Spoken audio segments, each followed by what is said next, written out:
So yeah, the title of my talk is called The Sufi and the Sickle, Mystical Marxism in Rural Pakistan. So let me start with a story from fieldwork that captures some of the central concerns of my presentation today. One evening, I was sitting with Allah Bakhsh Baloch in a cramped room adjacent to his house that served as his batak, or a guest room. We were caught up in some deep conversation over a book, me and Allah Bakhsh, when one of Allah Bakhsh's friends entered the batak suddenly. The friend noticed the physical copy of the book next to Allah Bakhsh. Gazing over its cover, which had the face of a bearded man, the friend asked to Allah Bakhsh, "What peer are you reading about? What peer is that?" So the friend, Allah Bakhsh's friend, assumed, based on his ragged and unkept beard, that the man on the cover of the book was some Sufi spiritual leader or peer, figures that are quite popular in this part of Pakistan.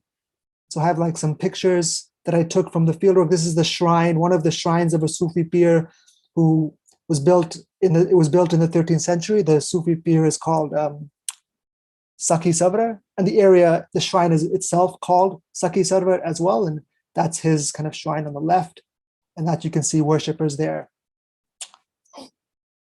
And there's many such peers like this across the region that I studied. So after the friend asked the question, Allah Bakhsh responded, "Why?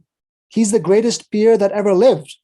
And he was referring to the person on the cover of the book. "Why do you say that?" the friend said. Allah Bakhsh replied, "What are peers anyway? They have special powers to solve people's problems.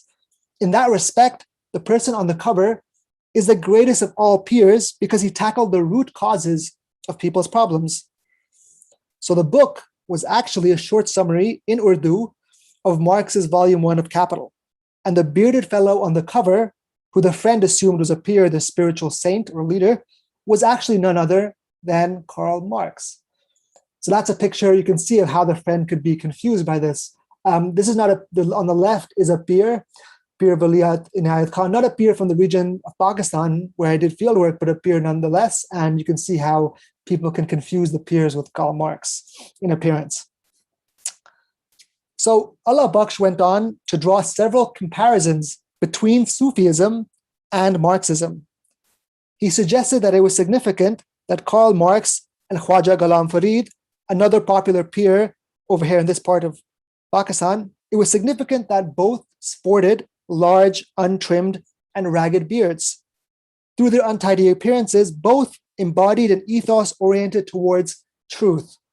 Both Marx and Sufi peers were skeptical of appearances of the way things first appeared. And you can think here, for instance, of Marx's discussion of the commodity in Volume 1 of Capital. Both Sufism and Marxism, Allah Bakhsh went on, participated in a shared project of uncovering the hidden essence of the world, struggling, in other words, for truth, or hakikat or al-haq, and al-haq is an Arabic word for truth that is also one of God's names in Islam. We see this intersection as well between Sufism and Marxism, Allah Bakhsh continued, in Sufi poetry. These poets, Sufi poets, typically centered their poetry on the figure of the mehboob, or beloved, understood to be both a longed-for lover and God himself, a combined love for humanity and truth that, for Allah Bakhsh at least, also motivated communists as well. Ultimately, for Allah Bakhsh, and I quote Allah Bakhsh here, Marxism was simply a logical continuation of Sufism. So Allah Bakhsh had learned about this relationship between Marxism and Sufism from this person called Sibghatullah Mazari, and I'll hereon refer to him as Sibghatullah. In the early 1970s, Sibghatullah, who belonged to a poor tenant family, led anti-landlord agitations in his village in a peripheral region of South Punjab, Pakistan. Soon, Sibghatullah, like the teenaged Allah Bakhsh, was recruited by the Communist Mazdoor Kisan Party, or Worker Peasant Party, a party which, inspired by Maoism, had begun organizing peasants in the countryside, and they organized peasants against what it called the remnants of feudalism, and the party's ultimate aim was to establish what it called a Mazdoor Kisan Raj, or worker peasant rule. Though belonging to a the so-called masses, Sibghatullah would eventually join the leading ranks of the party, becoming a member of its central committee and eventually vice president of its Punjab branch. He did so in large measure because of the momentum of his local movement. This momentum was attributable in part to Sibghatullah's theoretical and political practice, which established an equivalence between Marxism and Sufi Islam, an equivalence that I called mystical Marxism. That's my language and not necessarily Sibghatullah's. As I show, he established this equivalence at both the immediate political level, arguing that both Sufism and Marxism necessarily opposed quote-unquote feudal landlordism, also called jagidari in this context. And he also made this equation between Sufism and Marxism at a deeper philosophical level, suggesting that both Sufism and Marxism were committed to truth or hakikat. Because of this reconciliation between Sufism and Marxism, Sibghatullah, the communist leader, came to be known in the region and still is known as Sufi Sibghatullah and a hakikat pasand, which translates as truth seeker. So in this presentation, I historically reconstruct the life of Sibghatullah, a figure widely admired in the region, though little known in Pakistan generally. And I do so because of the unrealized possibilities Sibghatullah represented. Too often, historiography has privileged histories of experience over what Reinhard Koselleck calls horizons of expectation, those possibilities latent in the past, but not yet materialized and realized in the future. Though Sibghatullah did not achieve his political objectives, his life evokes several possibilities. In a world of conflict-ridden difference, it shows the prospects for forging those unities, in this case between religion and secular thought, that may be necessary for liberation. And against those scholars who have tried to reconcile Marxism and religion in scholarly prose, and I'm thinking here about the school of critical realism, which I don't discuss in this presentation, but I do elsewhere.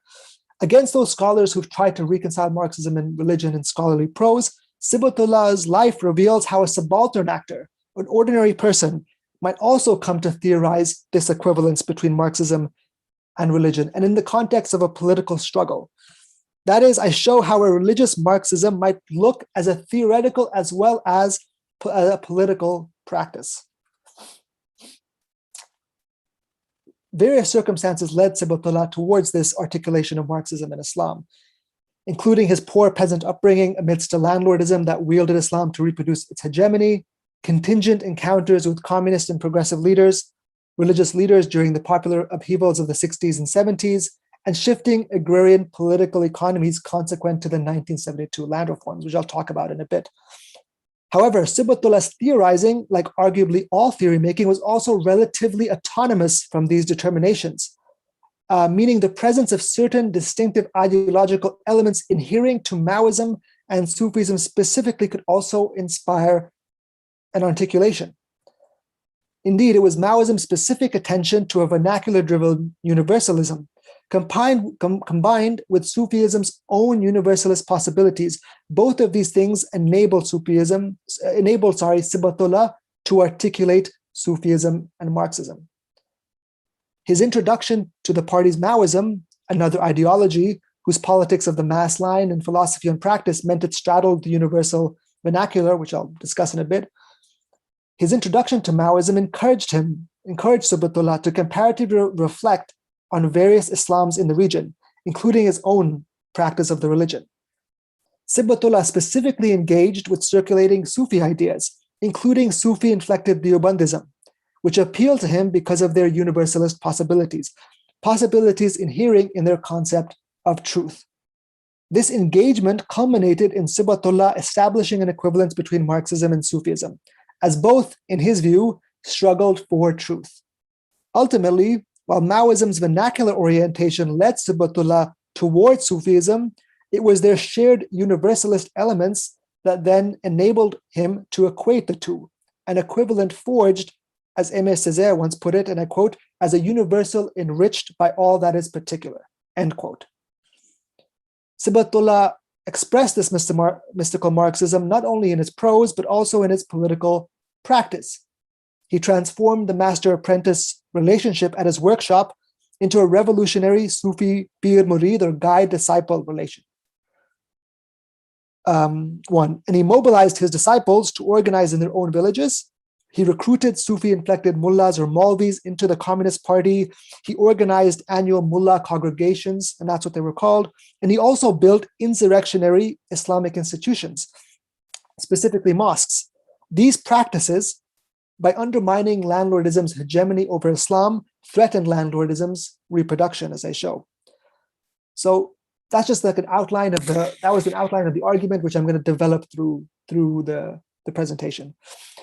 To explore Sibghatullah's theory and practice of mystical Marxism, I draw on 20 months of ethnographic research, oral histories, and a hitherto underexplored set of archives, including police surveillance files, the MKP's internal literature, and the private notebooks of Sibghatullah and his comrades. In the presentation's first section, I discuss Sibghatullah's early life in order to unearth those encounters and contexts that would later shape his mystical Marxism, what I call the prehistory of mystical Marxism. In the second section of the presentation, I show how Sibghatullah's theorization was made possible by the vernacular orientation of Maoism and the universalist possibilities of Sufism. In the third section, I focus on how he practiced mystical Marxism. And then I end with some concluding remarks. So, a prehistory to mystical Marxism. So Sibghatullah was born in 1944 in a village in Bangla Icha, a village in the former Punjab frontier district of Dera Ghazi Khan. So this is like a map that you could see on the left is undivided British Punjab. And then on the far left of undivided British Punjab, you can see the district of Dera Ghazi Khan, which borders Balochistan.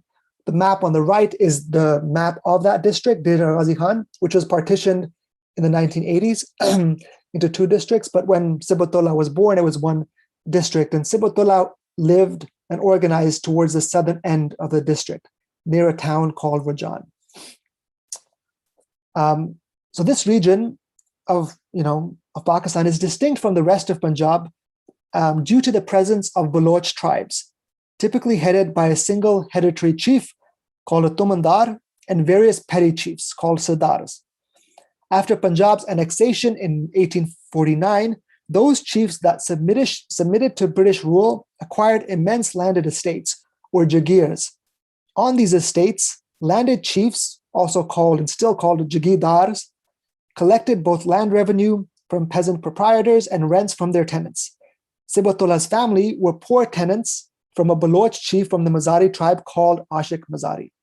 And you can see here, this is a picture of one of Ashik Mazari's ancestors, who was one of the chiefs who collaborated with the British. He's sitting somewhere in the middle, and he's sitting next to one of the commissioners for the British commissioners for Dera Ghazi Khan. This photo was taken around 1896. And so his Imam Baksh Mazari's descendant, Ashik Mazari, was the main one of the key opponents to Sibghatullah in his political movement. And was one of the main landlords in Sibghatullah's village. This is a picture that I've taken from fieldwork. On the left is actually Ashik Mazari's compound in the village. You can see the sides of it. Ashik Mazari is now deceased, but his estate is run by his children, and you can see a picture of it on the left. It's quite massive. And then on the right is a picture of where tenants not live, but actually where they socialize. And you can just see how cramped and how the contrast there between, you can see the class contrast quite clearly between the two types of dwellings that the peasant and the landlords occupy. The right is not a dwelling per se, there's a shared guest house or betak. So apart from the the Mazari tribal chiefs, the other group of landlords around Sibghatullah's village belonged to the Maghdums, who, together with the Baloch chiefs, sat at the helm of the Jagidari Nizam, or what is we can translate as the feudal system, or the Jagidari. And these are terms that are still used today. While Baloch chiefs tried to secure their legitimacy by mobilizing tribal fidelities, Maghdum landlords used as one of Sibghatullah's comrades put it, and I quote, the medicine of spirituality. Makhdoom landlords claimed common descent from Prophet Muhammad, using this genealogical assertion, what is called the ideology of Sayyidism, and their patronization of local Sufi shrines as a way to legitimize their landholdings. Some peasants even, and I quote from a newspaper, considered the Makhdooms alongside Allah.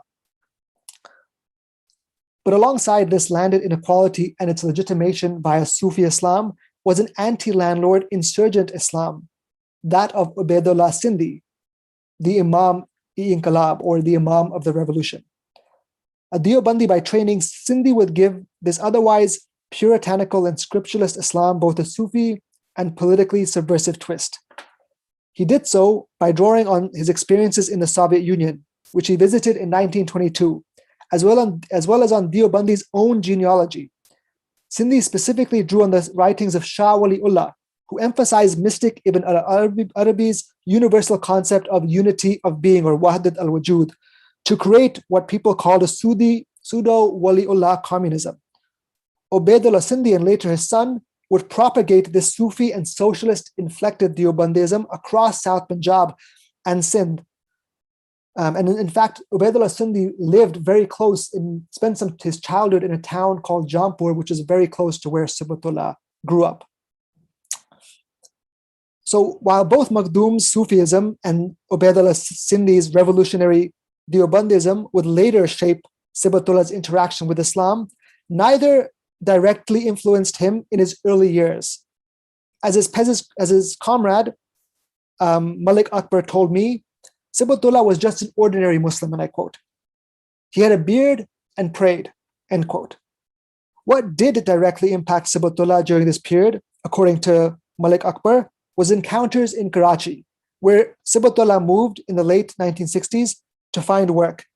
It was there that he trained to be a TV and radio mechanic, a trade whose relations of production, specifically the master-apprentice relation, would, as we'll see later, play an important role in Sibghatullah's mystical Marxist practice.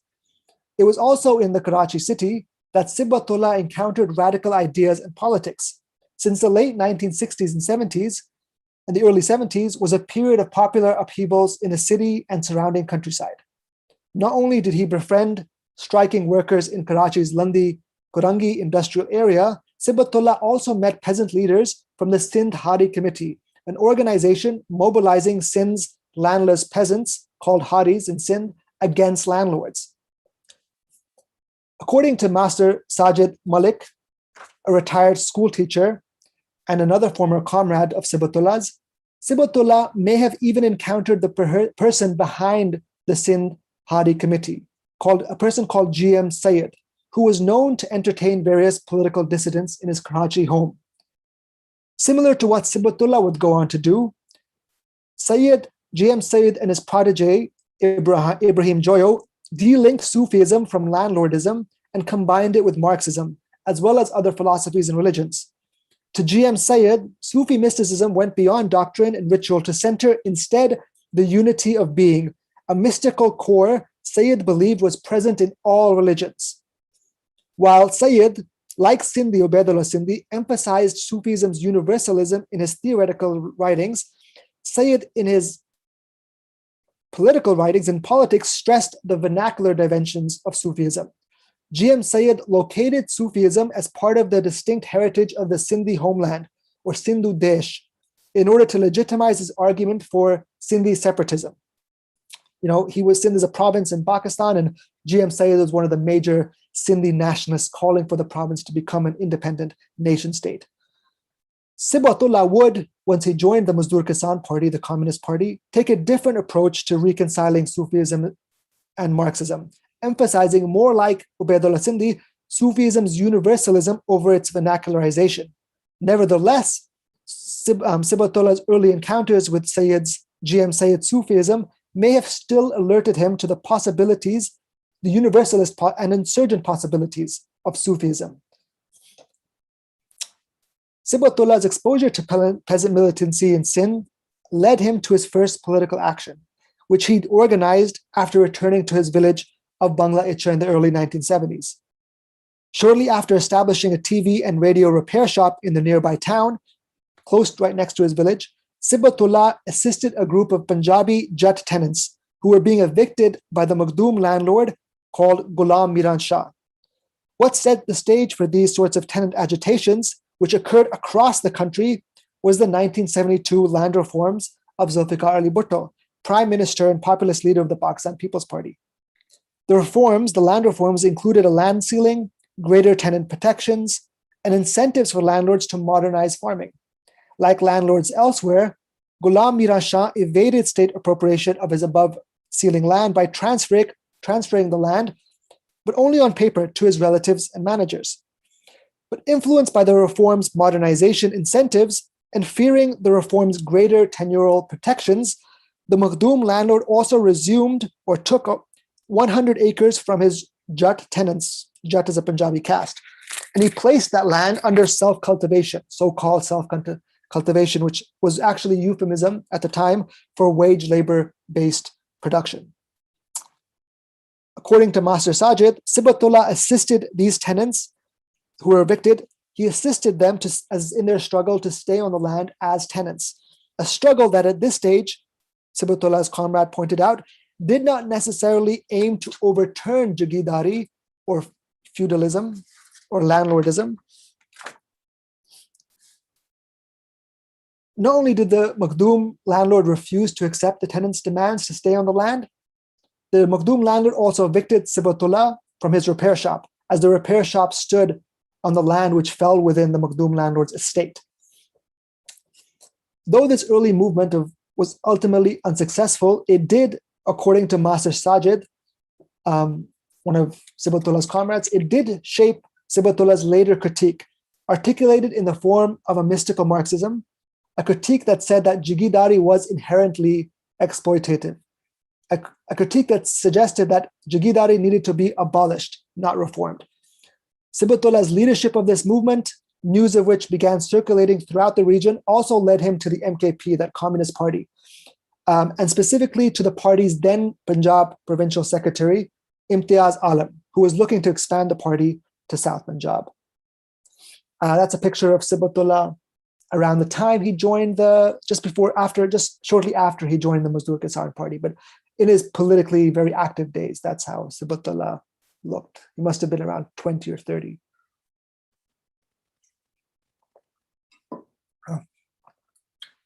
So Maoism meets mysticism. I met Imtiaz Alam, who was the Punjab provincial secretary at one point of the Mazdoor Kisan Party. I met Imtiaz Alam on several occasions in his office in Lahore, Pakistan's second largest city. When I asked Imtiaz about Sibghatullah, with whom he had developed a close friendship, Imtiaz told me that when they first met, he was surprised to see the leader he had heard so much about look like a simple villager. And he said the word simple, and who was dressed in a dhoti, which is a cloth around the lower half of the body. But in these first few encounters with Sibghatullah, Imtiaz became impressed with Sibghatullah and quickly convinced Sibghatullah to join the MKP.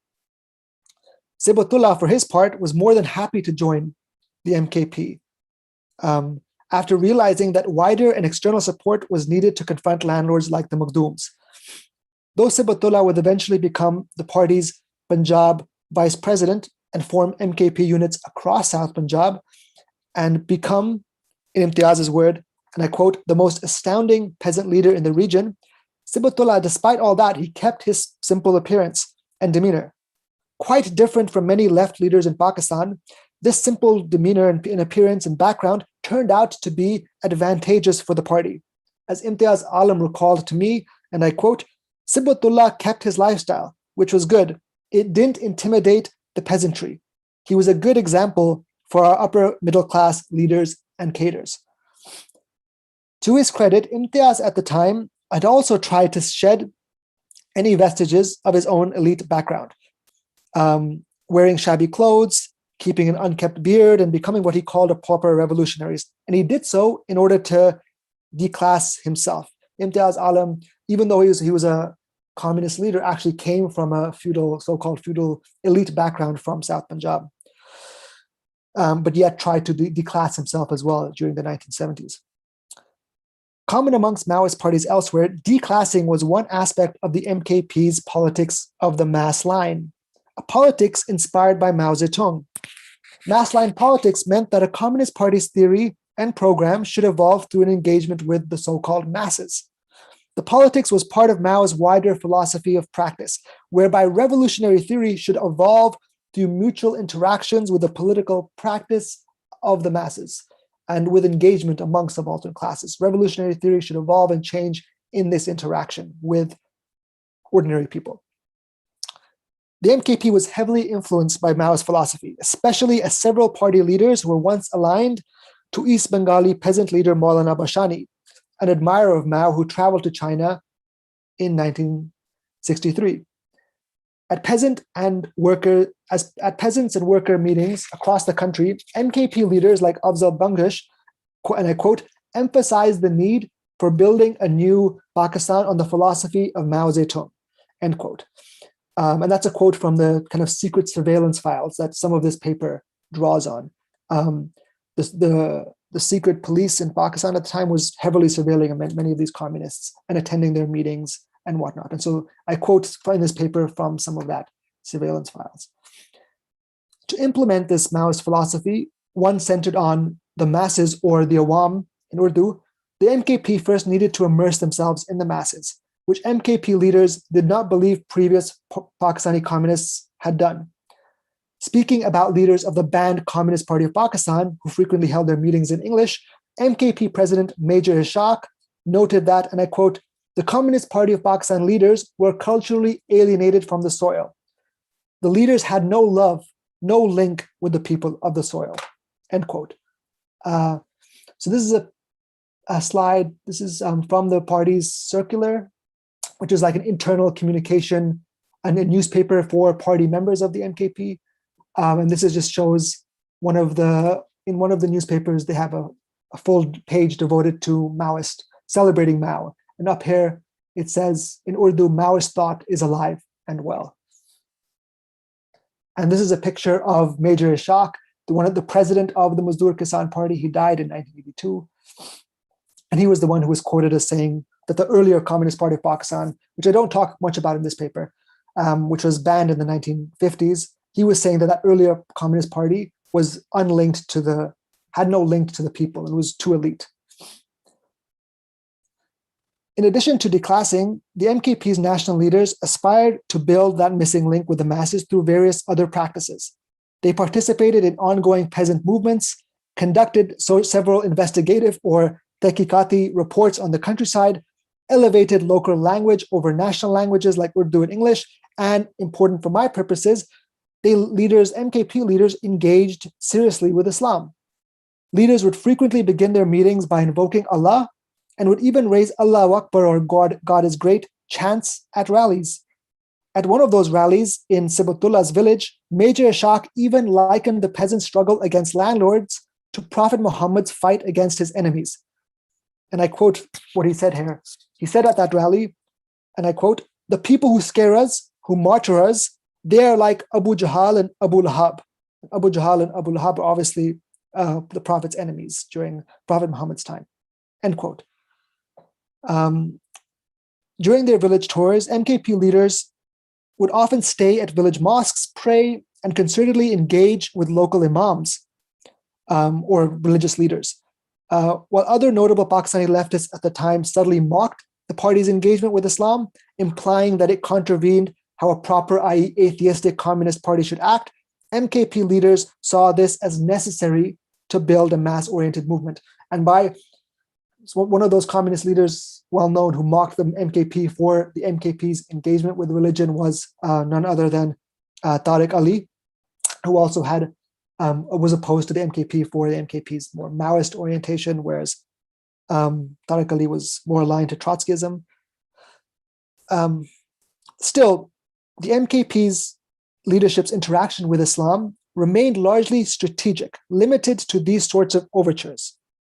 Though leaders did not want to speak out against Islam, neither did they want to conduct a concerted ideological struggle over or within Islam.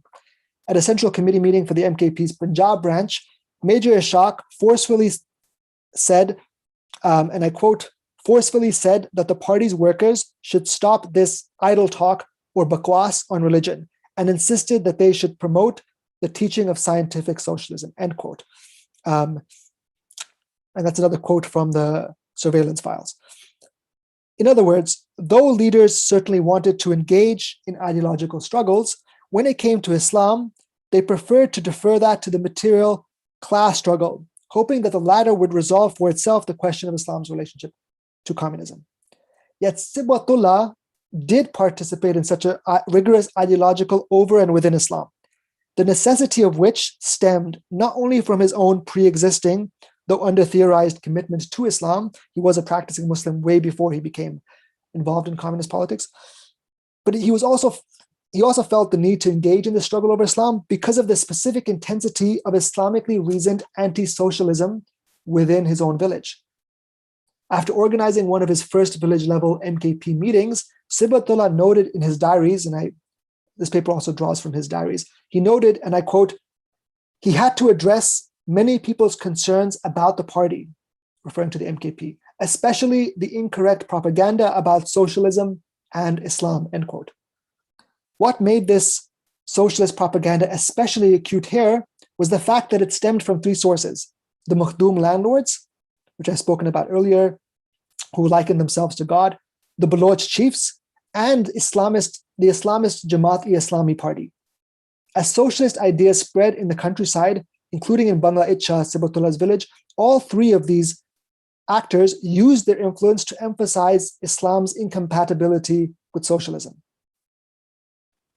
Given the intensity of this anti-socialist propaganda, Sibghatullah had to ideologically engage with Islam at a deeper level than was felt necessary by MKP leaders like Major Ishaq, especially if he wanted his local struggle in his village to gain momentum. Though his engagement departed from the strategic approach of the MKP, it was nevertheless the party itself, especially its Maoist theory and practice, that opened the door for Sibghatullah's engagement with Islam. As Sibghatullah's comrade Malik Akbar recalled, and I quote, the party conducted study circles in party schools. We read Marx, Engels, Lenin, and Mao, especially Mao's Red Book. Every worker had this book. When Sibghatullah understood Maoist philosophy, he looked around and was no longer an ordinary Muslim. He became a Sufi and a Hakikat Pasand, or truth seeker. By looking around, what this comrade was referring to was the influence of the MKP's Maoist, mass-oriented political practice on Sibghatullah.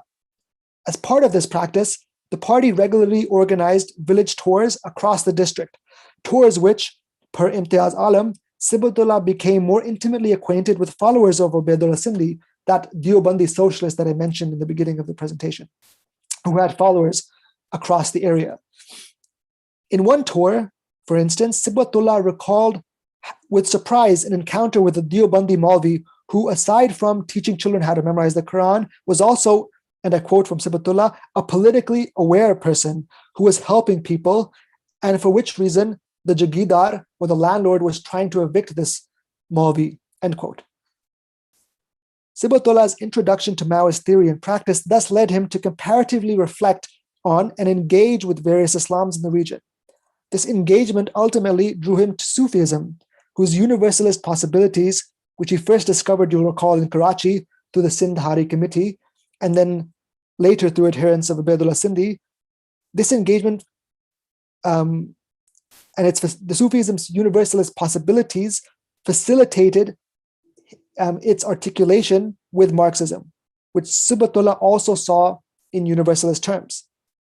Indeed, though guided by Maoism's vernacular orientation, Sibghatullah was still attuned to Marxism's universalist spirit, a universal vernacular commitment captured, for instance, when he once told an MKP meeting, and I quote, that his movement would hoist the red flag with the blood of Jagidars on the 1st of May.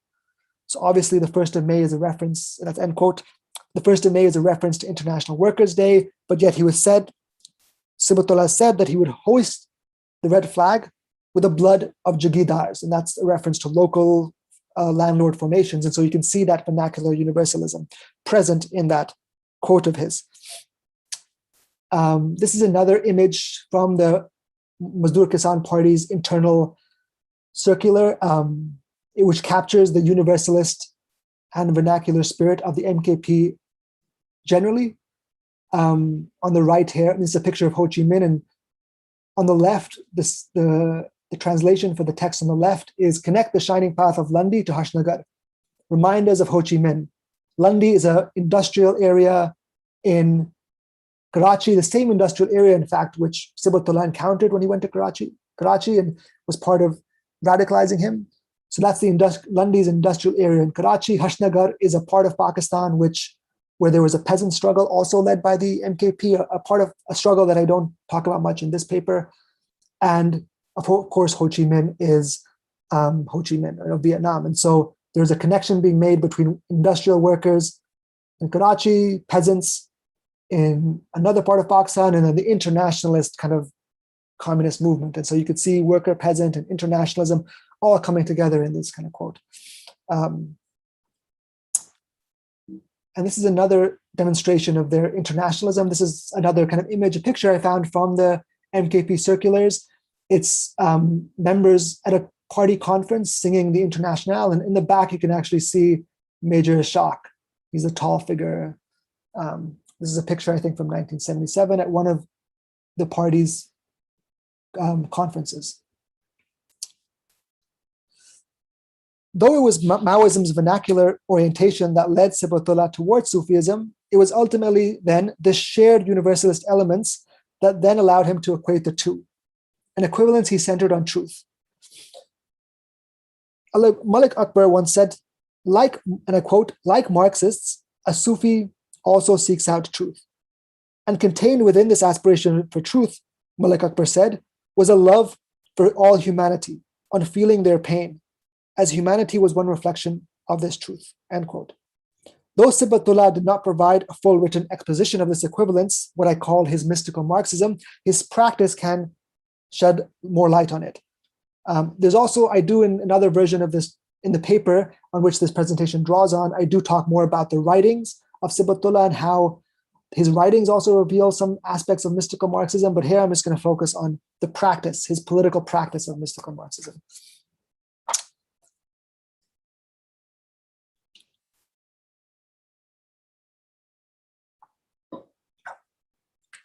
According to Imtiaz Alam, one key site for Sibghatullah's political practice was his mechanic repair shop, where Sibghatullah was the master or teacher or ustad in Urdu to many student apprentices, also called shagids. Sibghatullah expanded the pedagogical possibilities of the conventional master-apprentice relation, using the respect he commanded as a master to instruct his apprentices in both craftsmanship and politics. As part of this political training, Sibghatullah asked his student apprentices to compose what he called revolutionary essays and revolutionary poems, which were then recited at the local MKP meetings. Sibghatullah also asked his student apprentices to preface their performances with the Tawhid, or the declaration of God's unity, and to interlace their prose with verses from the Quran. And through these practices, Sibghatullah taught his apprentices that revolutionary politics also entailed essentially a search for truth, or a hakikat. The attention Sibghatullah paid to these apprentices and their political training is evident in his diaries, where he meticulously notes who shows up, which students are showing up, their names, how many meetings they come to, and whatnot. Not only was the master-apprentice a medium through which to communicate his mystical Marxism, the relation was also an expression of his mystical Marxism. For in expanding the pedagogical and political possibilities of the master-apprentice relation, Sibghatullah made it resemble the pir-murid relation of Sufi orders. Called tariqa, literally path, Sufi orders consist of peers who guide their disciples, also called murids, on a path towards the truth that is God. A common practice to facilitate this is zikr, or the repetitive chanting of God's names, which is done under the leadership of the pir. Like peers in Sufi orders, Sibghatullah strived for his apprentices to appreciate truth, except with a difference. Revolutionary prose replaced the zikr, and an appreciation for truth also entailed a commitment to abolish jagidari, or landlordism.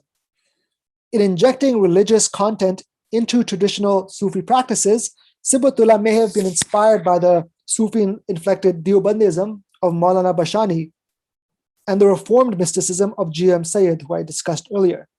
G.M. Sayyid's protege, Ibrahim Joyo, for instance, frequently organized student trips to Sindh's local shrines, especially during the Earth's festival, and elevated the historical holy men to whom these festivals were dedicated to the status of revolutionaries. However, while Joyo rejected Sufi brotherhoods entirely as he believed they were inherently unequal and patronage-based, Sibghatullah repurposed this relationship with his murids, much like Maulana Bashani did as well. Maulana Bashani, in fact, required his disciples to affirm a belief in socialism alongside God and the Prophet as part of his bay'ah or oath of allegiance. Perhaps both Sibghatullah and Bashani recognized that the intimacy and sociality their relationship to disciples afforded could advance revolutionary pedagogy. Alongside learning about mystical Marxism, Sibghatullah's disciples were also encouraged to return to their own villages to instruct and organize others, leading to the widening of the peasant movement in this area. As a consequence, his disciples would go on to establish over 40 peasant committees, one in each of their respective villages. In addition to recruiting students and their peasant families, Sibghatullah also expanded the movement by enrolling many Maulvis or religious leaders. Though the MKP had previously engaged with this group as well, as I showed earlier, it was Sibghatullah's own interventions that furthered this recruitment of the religious leaders. This was because of Sibghatullah's mystical Marxist framing of the political party, of the Communist Party, which made the party more attractive to Maulvis. Sibghatullah even convinced some Maulvis, these religious leaders, to see the party's work as more spiritually rewarding than conventional religious practices. During an MKP district tour, for instance, Sibghatullah conversed with a local Maulvi who, and I quote, after hearing about the party program, replied, Alhamdulillah, or praise be to God, your party's work is good, and the sawab, or divine blessing, you will get from this party work is more than namaz. Namaz is the obligatory prayers that Muslims do. So this is a Maulvi who's saying that actually fighting for communism and organizing for communism is more, will give you more divine blessing than actually praying, doing the 5 times prayer that Muslims do. Like his students, Sibghatullah would invite these Maulvis to local MKP meetings, and eventually the MKP, was even able to organize what it called annual mullah congregations. As Imtiaz Alam, their Punjab provincial secretary at the time, recalled, after the party, and I quote Imtiaz Alam here, after the party connected with Sibghatullah, we would also hold Eid Milad ul Nabi celebrations with mullahs coming into congregation, joining hands against feudalism. They delivered fatwas, these mullahs, against feudalism, quoting the Quran and the Hadith. These were peasant mullahs, often from the Ubaidullah Sindhi tradition, and over 1,000 would come, end quote. Sibghatullah even supported these peasant mullahs as they built their own mosques independent from those patronized by the Makhdums, and at which, a childhood friend recalled, Sibghatullah would also deliver anti-landlord sermons or khutbahs.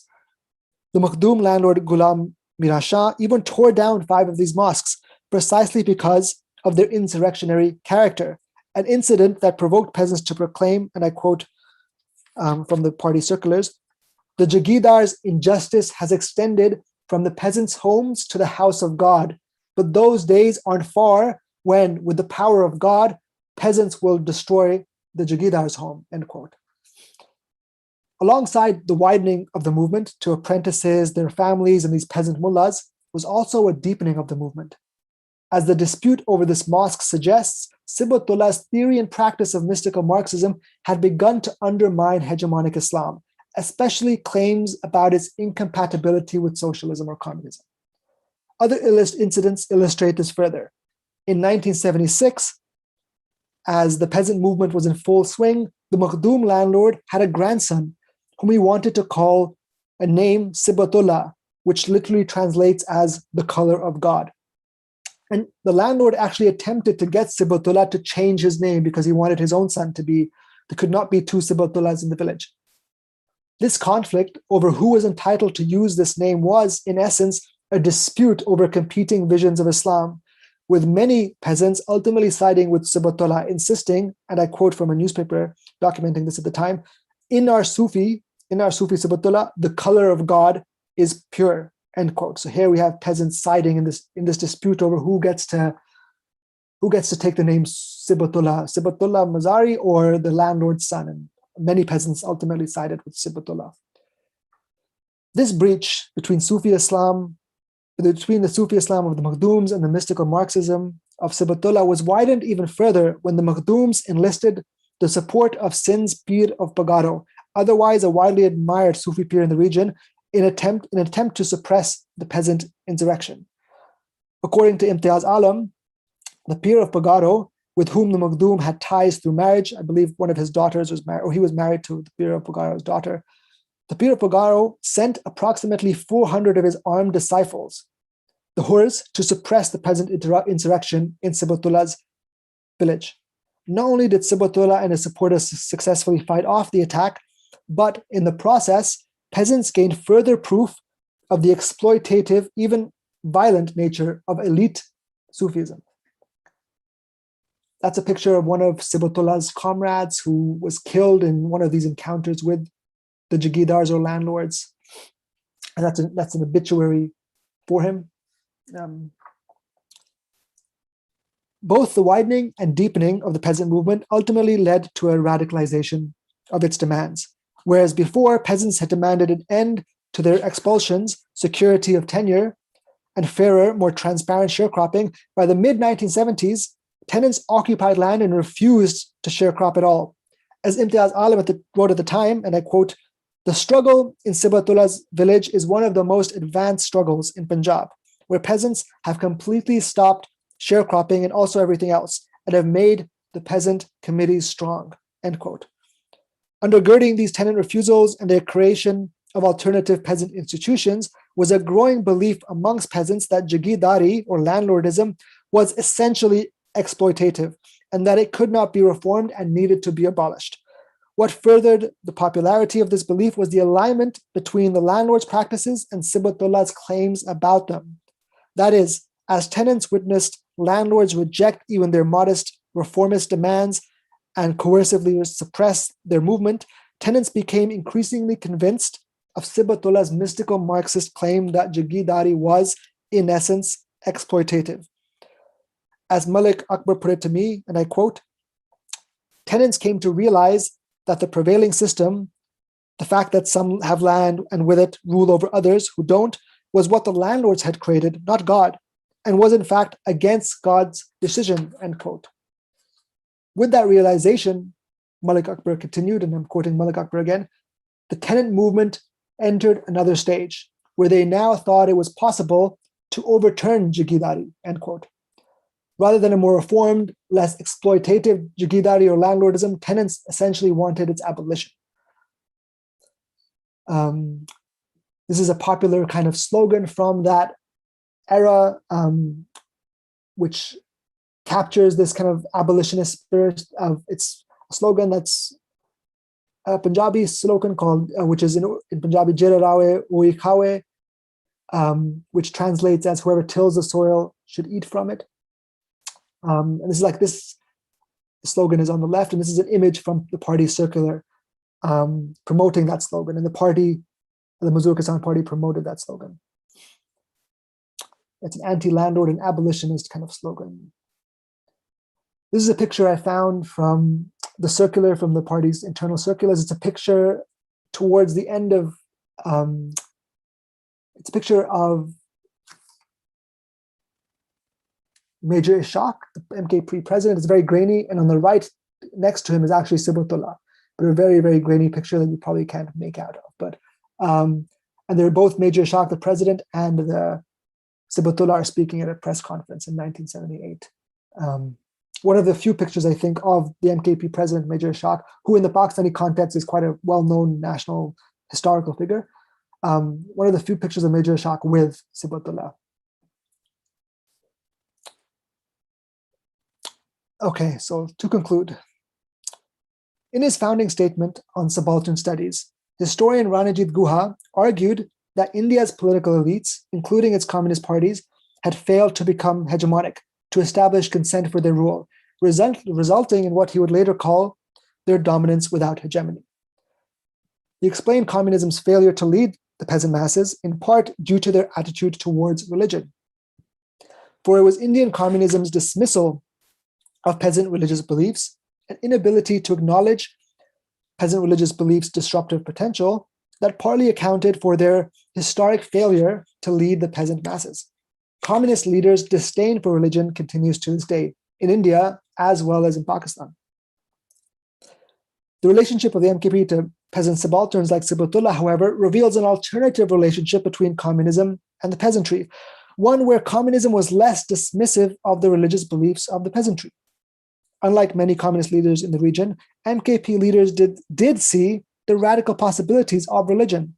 And even though their relationship to Islam remained within strategic registers, their openness to Islam encouraged subaltern peasants like Sibghatullah to theorize their own relationship to Islam and communism. Rather than ignoring the transformative possibilities of beliefs conventionally exterior to it, communism, at least as practiced by MKP leaders, allowed for the pursuit of these possibilities.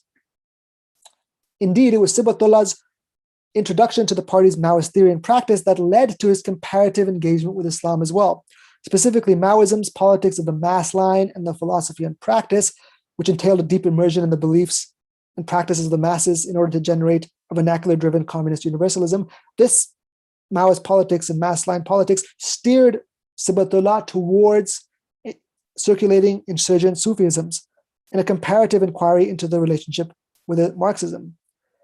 Driven to Sufism by Maoism's vernacular orientation, Sibghatullah discovered shared universalist elements that then enabled him to equate the two, an equivalence he centered on a joint commitment to truth, an equivalence that I call mystical Marxism. Contra Ranajit Guha, who saw insurgent religious consciousness as a precursor to a secular revolutionary class one, Sibghatullah fathomed a religious consciousness that did not simply mediate for revolutionary class consciousness, but was made coincidental with it on the terrain of truth. Sibghatullah also expressed this mystical Marxism in his political practice, as he transformed his apprentices into revolutionary Sufi disciples, recruited Sufi-inflected Maulvis and the mullahs, organized annual mullah congregations, and he built alternative insurgent mosques. Though Sibghatullah's theory and practice of mystical Marxism led to both a widening and a deepening of the MKP-led peasant movement, especially as he undermined landlordism's hegemony over Islam, the movement was ultimately unsuccessful owing to the fragmentation of the party and the wider anti-left state repression begun by Bhutto and continued by General Zia. I don't get into that much in this presentation, but in another version of this I do. Nonetheless, Sibghatullah's mystical Marxism left its traces in successors like Allah Bakhsh, who we met at the beginning of this presentation. Traces which, in pointing to an unrealized past, evoke possibilities for a future in which religious and secular thought, widely polarized in today's world, may be united for a practice of liberation. I'm just going to end with some pictures. That's Sibghatullah towards the end of his life. And that's his tombstone. Sibghatullah died in 2000. The circumstances of his death were also related to politics, and he in fact died at the hands of Jagirdar or landlord, which I don't talk about much at all here, but it's another very interesting and very tragic story.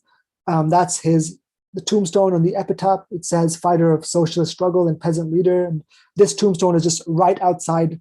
It's in this village, no peasant owns the land. It's all owned by the major landlord. And this tombstone is on the estate itself, and right next to the compound where one of the major landlords lives.